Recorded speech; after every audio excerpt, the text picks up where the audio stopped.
Hello everyone, how are you doing? This is MD Tech here with another quick tutorial.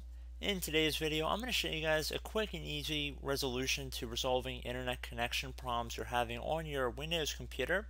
So if you've ensured you do have internet access available in your home, business, or wherever you are, this tutorial will hopefully be able to resolve the issue that you're experiencing on your individual computer. So without further ado, let's jump right into it. And I would recommend you close out of any open programs or applications you have on your computer. So once you've done that, you want to head over to the start menu and type in command prompt. Best match on Windows 10 should say command prompt right above desktop app. Windows 7 and Windows 8 devices will not have desktop app listed here. Doesn't really matter, but you want to right click on it and then left click on run as administrator.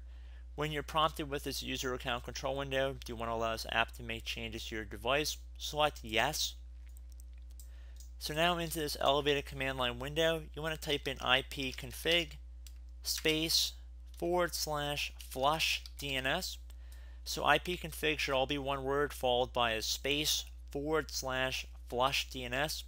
There should not be any spaces in this flush DNS or the / right before it. And then you want to hit enter.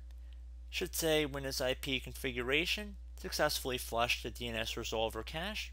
Now that you have successfully done that, you want to type in NET SH space winsock WINSOCK space reset. So again, NET SH space winsock space reset, exactly how it appears on my screen. Then you want to hit enter. Should say successfully reset the winsock catalog. You must restart the computer in order to complete the reset.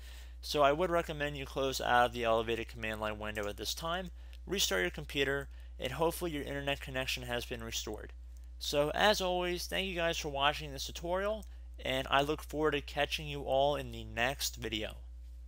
Goodbye.